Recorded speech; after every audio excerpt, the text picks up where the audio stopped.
Hello friends, मैं हूं आपका दोस्त नवेद अली हाशमी। स्वागत करता हूं मेरे channel Iqra the great Indian classes में। आज हम जो पढ़ेंगे वो फॉर्मूला, जो हमारा टैब है उसके अंदर हम defined name group, formula auditing group और कैलकुलेशन ग्रुप पढ़ेंगे। इससे पहले जितने भी हमारे जो फंक्शन लाइब्रेरी था, इसमें कई तरह के फंक्शंस या फॉर्मूला का यूज़ किया गया था। इन सारे फंक्शन या फॉर्मूला को अलग अलग कैटेगरी में बांटा गया था, जैसे कि logical, test, date and time, lookup and reference.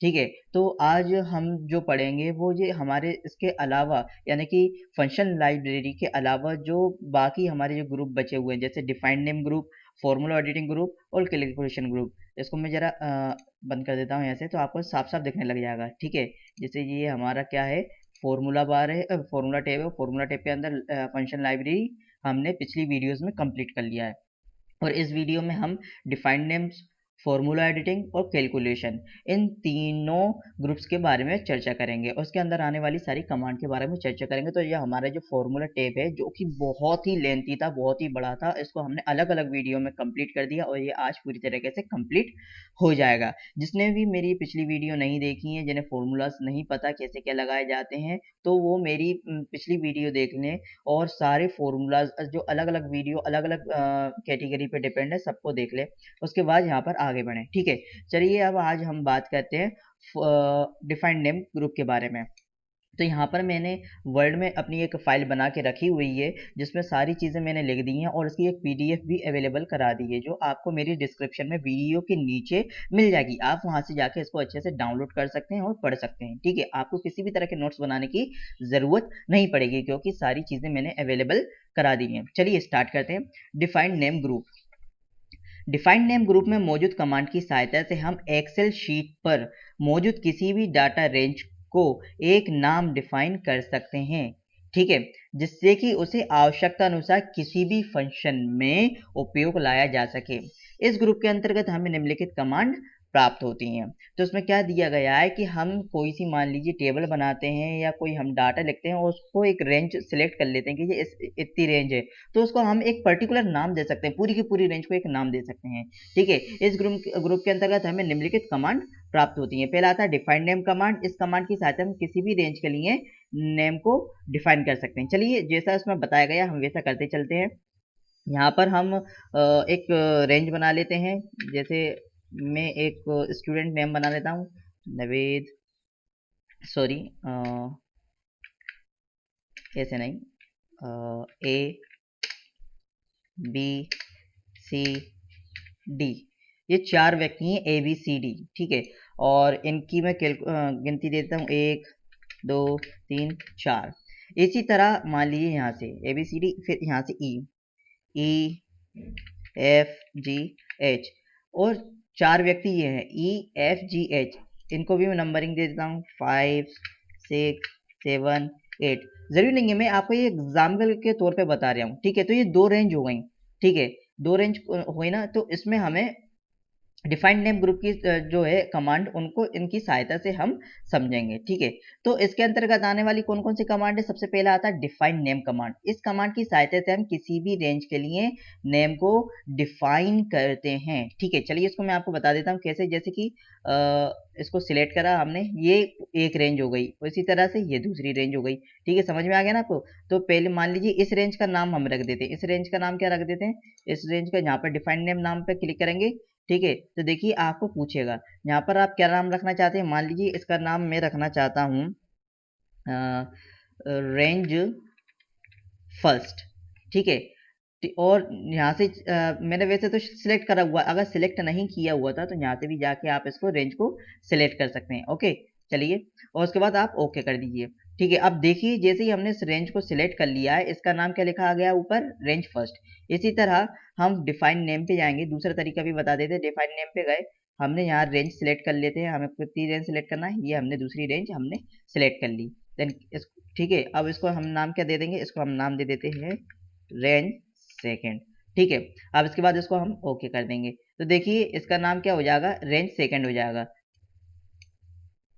क्या नाम आ गया इसको? जैसे ही हम इसको पूरी सेलेक्ट करेंगे, रेंज टू, और इसका क्या नाम आ गया? Range first. तो होता क्या है कि अलग अलग तरह की टेबल्स बनी होती हैं हमारी वर्कबुक में या हमारी जो शीट में, अलग अलग तरह की इस तरह से जो हमने जो रेंज बनाई हुई है, इस तरह से कई तरह का हमारा डाटा होता है। तो उन सारे डाटा को हम अलग अलग अगर देखेंगे तो बहुत ज़्यादा टाइम लग जाएगा। और अगर मान लो उन पूरी रेंज को, अगर इस पूरी रेंज को हमें किसी कैलकुलेशन में यूज़ करना है तो हमें पर्टिकुलर वन वन करके देना पड़ेगा, एक एक करके। लेकिन यहाँ पर हमें एक्सेल यानी कि वर्कबुक के द्वारा एक फंक्शन दिया जाता है जिसे डिफाइन नेम कहते हैं। उस डिफाइन नेम की सहायता से हम किसी भी रेंज को, ठीक है, जितनी भी रेंज आपके पास है उनको अलग अलग नाम दे सकते हैं। अलग अलग नाम देने का फायदा ये होता है कि आप जो इस पे वर्क कर रहे हैं उसमें जो भी काम होगा उसमें आपकी टाइम की बचत हो जाएगी। और आप किसी भी डाटा पे पर्टिकुलर जाना चाहते हैं तो उस पर आप आराम से जा सकते हैं। जैसे कि मुझे मान लीजिए यहाँ पर मैंने दो रेंज सेलेक्ट कर ली, रेंज 1 और रेंज 2। अब आप चाहते हैं कि मुझे कौन सी रेंज पे जाना है, रेंज 2 पे जाना है तो रेंज 2 पे ऐसे आ जाएंगे। ठीक है, फिर आप इस पे क्लिक करेंगे, रेंज 1 पे आना है तो रेंज 1 पे आ जाएंगे। इसी तरीके से आपकी वर्कबुक में जितनी भी रेंज हो, जितनी भी रेंज आप उस पे एक एक करके जा सकते हैं। डिफाइन नेम कमांड की सहायता से हर एक रेंज का आप अलग अलग नाम रख सकते हैं। चलिए आगे बात करते हैं। डिफाइन नेम कमांड हो गई। फिर इसके बाद आता है यूज इन फॉर्मूला कमांड। इस कमांड का उपयोग सिलेक्टेड रेंज नेम को फॉर्मूला में उपयोग करने के लिए किया जाता है। अब देखिए, जैसे कि हम मान लीजिए कोई सा फॉर्मूला लगाते हैं, तो जब हम उसका फॉर्मूला लगाते हैं तो हमें पूरी रेंज सेलेक्ट करना पड़ती है, डाटा सेलेक्ट करना पड़ता है या पर्टिकुलर एक डाटा लेना पड़ता है।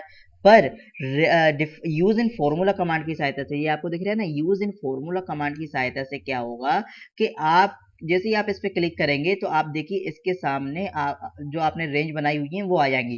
तो आप कौन सी रेंज का यूज करना चाह रहे हैं वो आप यहाँ से सिलेक्ट कर सकते हैं, तो आपके टाइम की बचत भी हो जाएगी। जैसे मान लीजिए मैं सम का फॉर्मूला यूज करना चाहता हूँ, जैसे मैंने सम का फॉर्मूला लगाया इक्वल सम ब्रेकेट।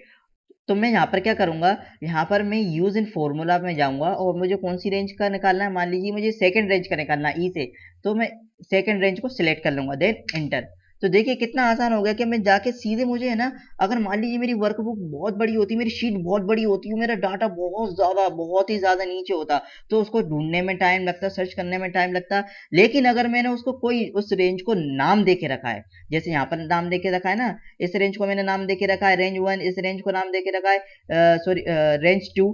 ठीक है, तो इसी तरह अगर मान लीजिए रेंज 3, रेंज 4 जाने के रेंज 1000, 1002 जो भी होता, अगर होती और उस पर हमें फॉर्मूला लगाना होता, तो हम क्या करते, हम जैसे कि यहाँ पर हमने फॉर्मूला लगाया है सम का, तो हम फॉर्मूला लगाते इक्वल सम, कोई सा भी फॉर्मूला लगा सकते हैं, ब्रैकेट ओपन करते और यूज इन फॉर्मूला में जाकर हम रेंज सेलेक्ट कर लेते। जैसे यहाँ पर हमने रेंज 2 सेलेक्ट करी, ठीक है, और जैसे ही हमने रेंज 2 सेलेक्ट करी, देखिए पूरी रेंज सेलेक्ट हो गई और उसका आंसर हमें सामने आ जाता है कि इसका टोटल कितना होता है 26। आप चाहें तो इसको यहाँ से करके भी आप देख सकते हैं।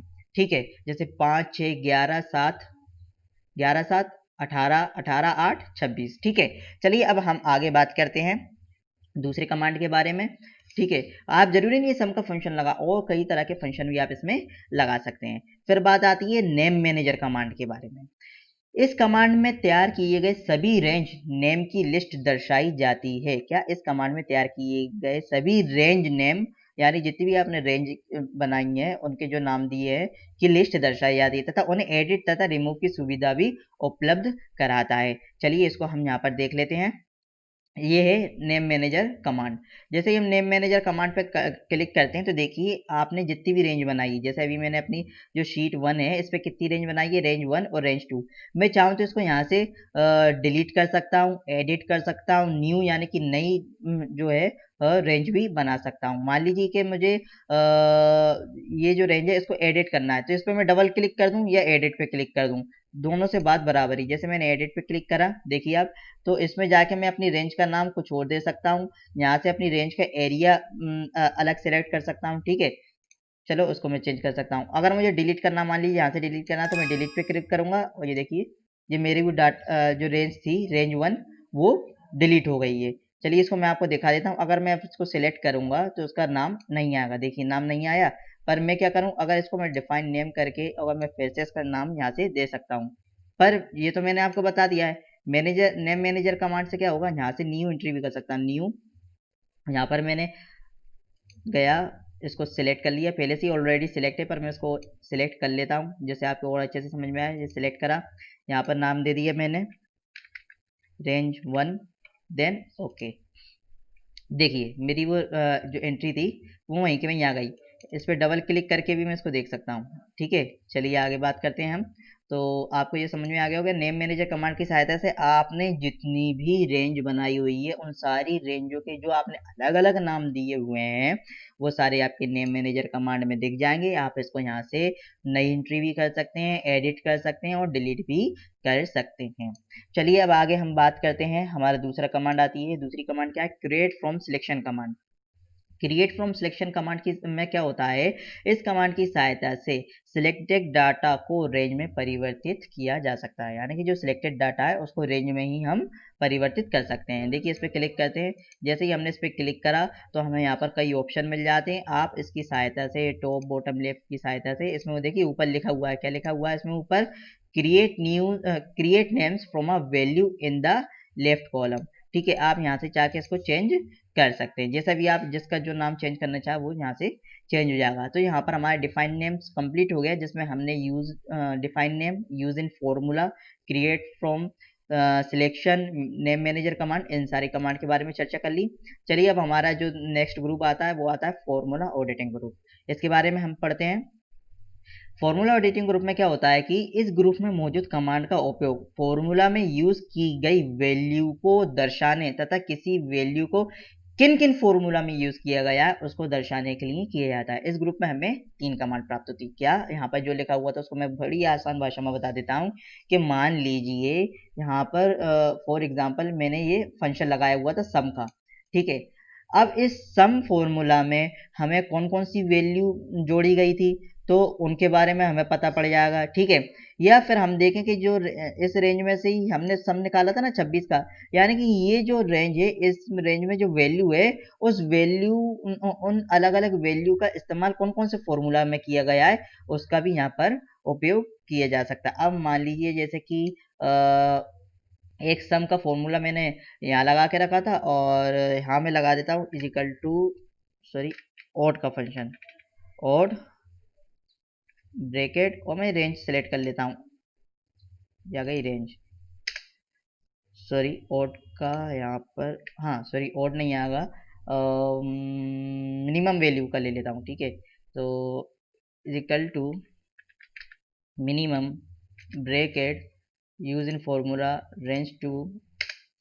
ठीक है, देखिए इन समय मिनिमम वैल्यू कितनी आ गई, 5। ठीक है, तो यहाँ पर 2 फॉर्मूला होगा, एक मिनिमम वाला आ गया ये दिख रहा है और एक आपको सम वाला आ गया।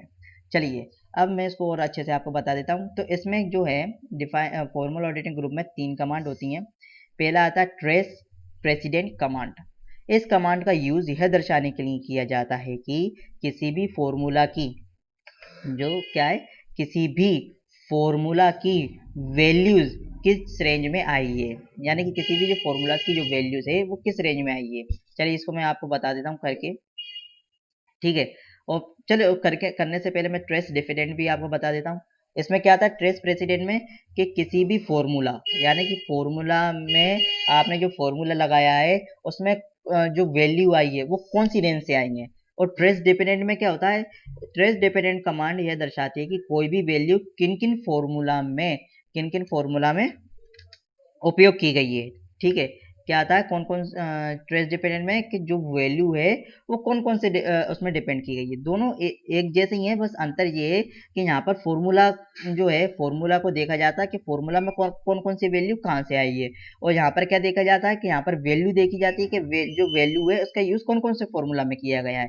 ठीक है, चलिए फिर हम बात करते हैं रिमूव एरो कमांड। यह कमांड ट्रेस प्रेसिडेंट तथा ट्रेस डिपेंडेंट के द्वारा दर्शाए गए एरो को हटा देती है। चलिए मैं इसको आपको करके बता देता हूँ कैसे। जैसे मान लीजिए ट्रेस प्रेसिडेंट पे हमने क्लिक करा, तो देखिए जैसे ही हमने ट्रेस प्रेसिडेंट पे क्लिक करा तो हमने यहाँ पर किसका फॉर्मूला लगाया था, सम का, दिख रहा है ना आपको, सम का फॉर्मूला लगाया था, तो इसका टोटल निकल के हमारा कितना आ गया था 26। तो इस पूरी रेंज में से ही जो वैल्यूज हैं उसका यूज कहाँ पर किया गया है, इस सम फॉर्मूला में। ठीक है, चलिए इसको मैं रिमूव कर देता हूँ। और मान लीजिए कि मैं इस फॉर्मूला को सिलेक्ट करता हूँ और फिर इसके बाद ट्रेस प्रेसिडेंट करता हूँ। तो देखिए ट्रेस प्रेसिडेंट जैसे ही मैंने करा तो इस रेंज में से ही हमने जो क्या कहते हैं वैल्यूज को लिया है इस फॉर्मूला के अंदर। चलिए रिमूव एरो से क्या होता है, जो एरो दिख रहा होता है वो रिमूव हो जाता है। अब मान लीजिए मुझे ट्रेस डिपेंड्स करना है। ट्रेस डिपेंड जैसे ही मैं इसको सिलेक्ट करूंगा, जैसे ही मैंने ट्रेस डिपेंड मतलब मैंने चाहता हूँ कि जो मैंने ये ई नाम की जो वैल्यू है जिसमें 5 हमारा वैल्यू है E678, इसमें से हम मान लीजिए 5 जो ले लेते हैं। अब ये जो 5 है इसका इस वैल्यू का यूज कौन से फॉर्मूला में किया गया है, तो हम ट्रेस डिपेंडेंट में करेंगे। जैसे हम ट्रेस डिपेंडेंट में करेंगे तो देखिए बता दिया कि सम में भी किया गया है और आपका जो मैंने मिनिमम वाला फंक्शन लगाया था उसमें भी किया गया है। ठीक है, चलिए इसको जैसे 6 को देखना है तो 6 को भी ट्रेस डिपेंडेंट कर देंगे। मतलब आपको जिस वैल्यू को देखना है, पहले एरो रिमूव कर देता हूँ, दोनों को मैं अच्छे से बता देता हूँ। रिमूव एरो मतलब जो भी इन फंक्शन का हम दोनों फंक्शनों को जो यूज करेंगे उससे जो एरो आएगा उसको हम रिमूव एरो से हटा सकते हैं। ट्रेस प्रेसिडेंट में क्या होता है, ट्रेस प्रेसिडेंट में हम कोई फॉर्मूला को सिलेक्ट करेंगे, कोई जिसमें फॉर्मूला लगाया गया है, ऐसी सेल जिसमें फॉर्मूला लगा है। जैसे हमने 26 को सिलेक्ट करा क्योंकि इसमें सम का फॉर्मूला लगा हुआ है। तो ट्रेस प्रेसिडेंट में हम एक सेल सिलेक्ट करेंगे जिसमें फॉर्मूला लगा हुआ है। ठीक है, अब हम ये बात करते हैं कि इस फॉर्मूला में कौन कौन सी वैल्यू आई हुई हैं। तो हम कौन कौन सी वैल्यू आई हुई है इसको जानने के लिए हम ट्रेस प्रेसिडेंट पे क्लिक करते हैं। जैसे हम ट्रेस प्रेसिडेंट पे क्लिक करते हैं तो हमारे सामने आ जाता है कि हमने इस रेंज में से, देखिए ये पूरी रेंज सिलेक्टेड होके आ गई है ब्लू कलर में। इस रेंज में से हमने सारी वैल्यू को लिया हुआ है और इसका आंसर 26 आया है। ठीक है, इसको हम रिमूव कर देते हैं। लेकिन यहाँ तो फॉर्मूला की बात आ गई, अगर हम चाहते हैं कि इस वैल्यू माने कोई एक पर्टिकुलर वैल्यू ले लेते हैं और चाहते हैं कि इस पर्टिकुलर वैल्यू में का यूज कौन कौन से फॉर्मूला में किया गया है, तो उसका आंसर देखने के लिए हम ट्रेस प्रेसिडेंट पे क्लिक करेंगे। जैसे ही हम क्लिक करेंगे तो उसका आंसर भी हमारे सामने आ जाएगा कि हमने एक सम फॉर्मूला में यूज किया और एक मिनिमम फॉर्मूला में यूज किया है। इसी तरह आप अलग अलग फॉर्मूलाज, कई तरह के फॉर्मूलाज को भी एक साथ देख सकते हैं और उस वैल्यू को देख सकते हैं कि इस वैल्यू का यूज कौन कौन से फॉर्मूलाज में किया गया हुआ है। किसकी सहायता से, ट्रेस डिपेंडेंट की सहायता से।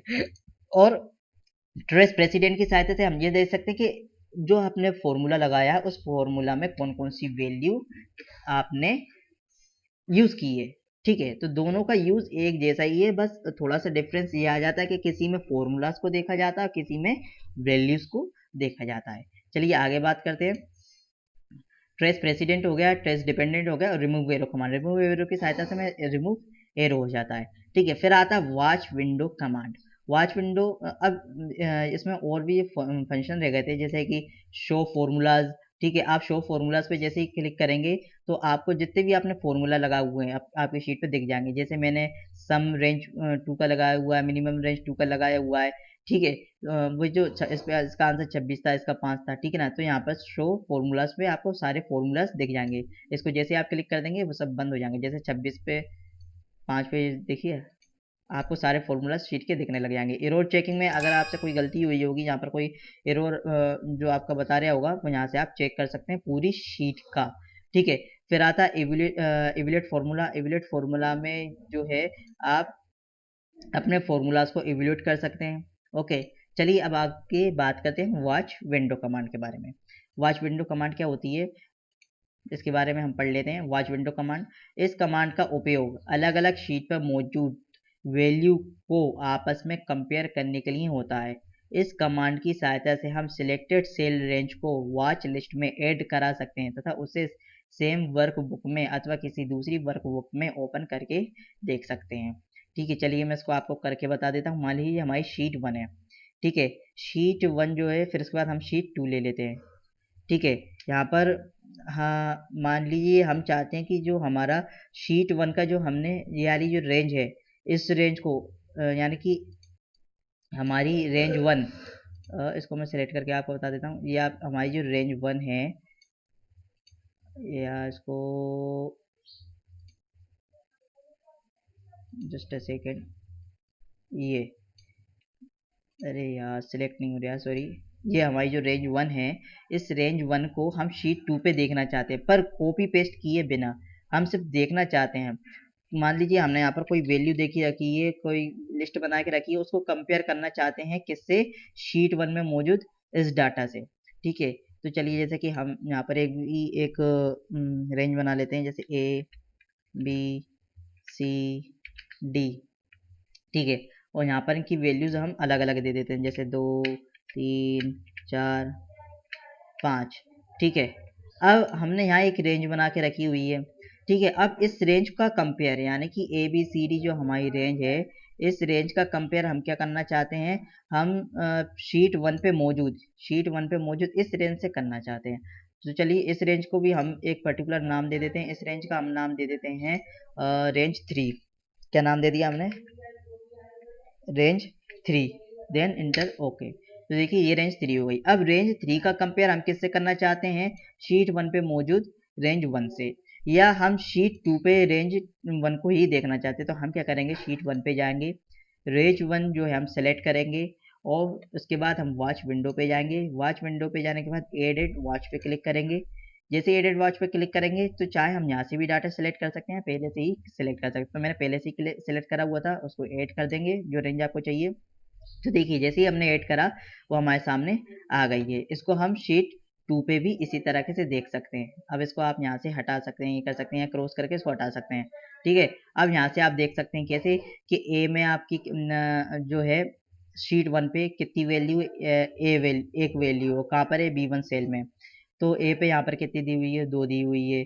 बी पे यहाँ पर जो है आपकी इस जगह बी पे जो है 2 वैल्यू है, यहाँ पर हमने 3 दी हुई है। तो इस तरह से आप कंपेयर कर सकते हैं। या आप चाहें तो ये शीट 1 पे आपने इस तरह से आप कई तरह की शीट बना लें, ये डाटा वहीं वहीं रहेगा। जैसे आप 3 4 कई तरह की शीट बनाते चले आए, तो ये आपको वॉच विंडो पे यहीं से दिखता रहेगा। आप चाहें तो इसको यहाँ से फिर से देख सकते हैं। जैसे मान लीजिए मैं एक शीट और बना लेता हूँ, शीट 5, और यहाँ से आप देखना चाहते हैं, वॉच विंडो पे क्लिक करेंगे तो ये देखिए आपके सामने आ जाएगा। और आप चाहें तो यहाँ से इसको डिलीट भी कर सकते हैं। पहले तो मैं शीट डिलीट कर देता हूँ, मैंने इतनी सारी शीट बना ली है। ये शीट भी डिलीट कर देता हूँ, ये गई, और ये डिलीट, ये शीट भी डिलीट कर देता हूँ। ठीक है, ये 2 रहने देता हूँ। अब मान लीजिए मैं इनकी जो वॉच विंडो में मैंने जो बनाया हुआ है, इसको मैं डिलीट करना चाहता हूँ। तो मैंने सिलेक्ट करा, डिलीट वॉच, इसको सिलेक्ट करा, ये डिलीट, एक एक एंट्री करके आपको जो एंट्री डिलीट करना हो वो आप आराम से डिलीट कर सकते हैं। ठीक है, चलिए मैं इसको ये पूरी ही डिलीट कर देता हूँ, क्योंकि मुझे इसकी कोई ज़रूरत नहीं है। ठीक है, तो इस तरीके से आप इसको मूव, साइज, क्लोज, इसको आप सेट कर सकते हैं। तो अब देखिए वॉच विंडो में आप क्लिक करेंगे तो आपको कोई डाटा नहीं आया, क्योंकि आपने सारा डिलीट कर दिया। चलिए मैं इसको भी डिलीट कर देता हूँ, ये डिलीट कर दिया। अब हम शीट 1 पे आ गए। ठीक है, तो इस तरीके से आपको वॉच विंडो का भी समझ में आ गया होगा कि वॉच विंडो की सहायता से आप कितनी भी शीट पर आप चाहें तो आपका वॉच विंडो से वो आपकी जो रेंज आपने सेलेक्ट करी हुई है, वॉच विंडो में डाली हुई है, आप कहीं पे भी देख सकते हैं, उसे कंपेयर करा सकते हैं।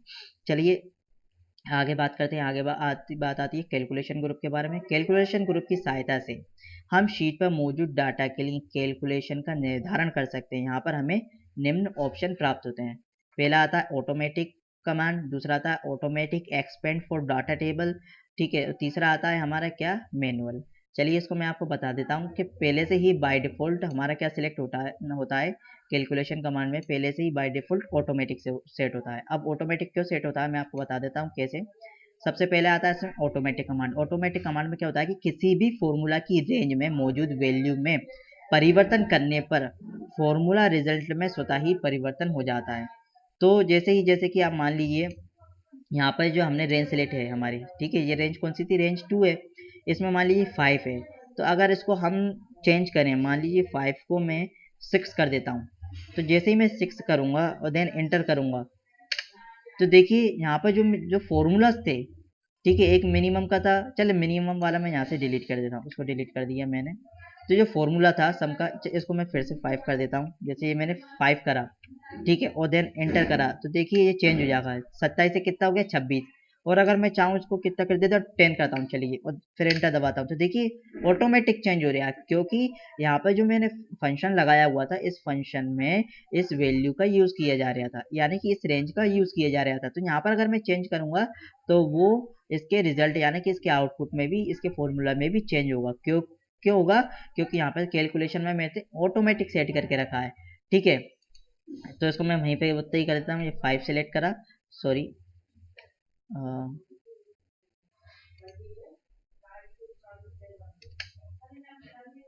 ये मैंने इसको लेके 5 करा और देन इंटर, तो देखिए 31 से कितना हो जाएगा, फिर वही 26 हो जाएगा।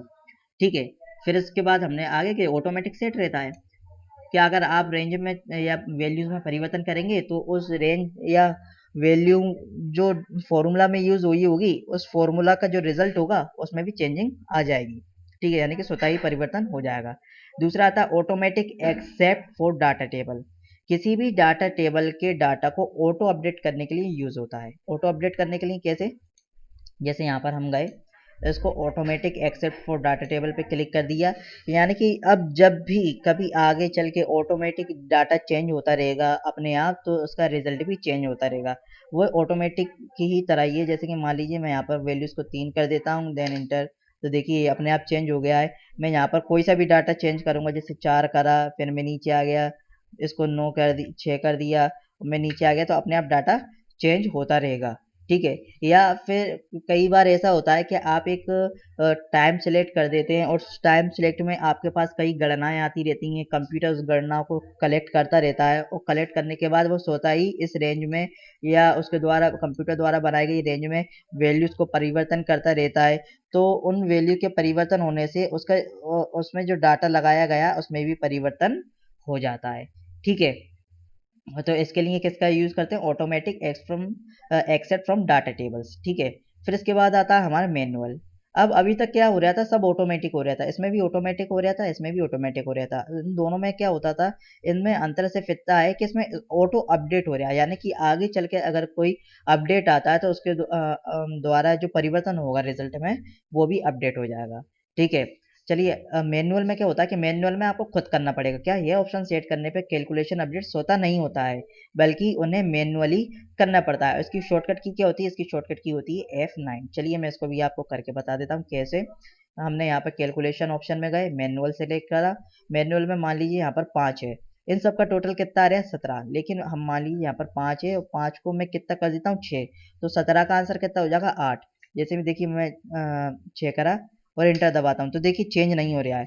ले इसको चेंज करने के लिए मैं क्या करूँगा, F9 दबाऊंगा। जैसे ही मैं F9 दबाऊंगा तो देखिए उसका आंसर चेंज हुआ है। F9 दबाने पे कितना हो गया 18। लेकिन अगर मैं वैल्यूज को चेंज करता हूँ, जैसे मैं इसको वापस 5 कर देता हूँ फिर एंटर करता हूँ तो नहीं होगा, इधर मैं 4 कर देता हूँ एंटर करता हूँ तो नहीं होगा, जब तक कि मैं F9 नहीं दबाऊंगा। F9 क्या मैं खुद करना चाह रहा हूँ, F9 दबाऊंगा तब जाके वो जो आपका डाटा है वो चेंज होगा। ठीक है, F9 दबाने पर। ठीक है, अब चलिए मैं इसको जैसे कि ऑटोमेटिक पे कर देता हूँ, तो ऑटोमेटिक पे जैसे ही मैं क्लिक करूँगा तो देखिए डाटा जो है वो पूरा का पूरा आपका चेंज हो जाएगा। ठीक है ना, तो देखिए चेंज हो जाएगा। तो इसलिए कैलकुलेशन ऑप्शन में ऑटोमेटिक पहले से ही सिलेक्ट होता है। मैनुअल में आपको खुद करना पड़ता है, उसके लिए शॉर्टकट की F9 दी होती है और ऑटोमेटिक में अपने आप डाटा ऑटोमेटिक होता रहता है। ठीक है, और ऑटोमेटिक एक्सेप्शन में आगे चल के अगर डाटा में कोई चेंजिंग होगी बाय कंप्यूटर या किसी भी द्वारा तो वो अपने आप भी चेंज हो जाएगा। तो इसको हम ऑटोमेटिक ही सिलेक्ट रहने देते हैं। यहाँ पर कैलकुलेशन नाउ, ठीक है, और कैलकुलेशन शीट, इसके द्वारा क्या होता है कि पूरी की पूरी जो शीट है आप उसकी कैलकुलेशन कर सकते हैं। ठीक है, और उस पे फॉर्मूलाज या उसका जो पूरा कैलकुलेशन है वो देख सकते हैं। तो यहाँ पर हमारा पूरा ये कंप्लीट हो चुका है, जिसमें हमने फॉर्मूला टेप जो है वो पूरी की पूरी तरीके से हमने कंप्लीट कर लिया है। तो आज की वीडियो में बस इतना ही, और इसके बाद हमारे जो आगे के टेप हैं, डाटा टेप, रिव्यू टेप और व्यू टेप, इनको कंप्लीट करेंगे, जो हमारी 3 वीडियोस में कंप्लीट हो जाएंगे जल्दी से, 3 या 2 वीडियोस में। फॉर्मूला टेप जो था, फॉर्मूला टेप बहुत ही बड़ा था, इसको हमने कई वीडियोस में, अलग अलग वीडियो में इसको बांटा हुआ है। तो जो भी है आप अच्छे से उसको देख लीजिए, समझ लीजिए, जो समझ में नहीं आया उसको एक बार और रिपीट कर लेना। और ऊपर जो आई बटन आ रहा है उसमें मेरी प्रीवियस वीडियो जो है उसकी वीडियो की लिंक दी हुई है, तो आप उसको भी अच्छे से देखें। तो आज के लिए इतना ही, धन्यवाद।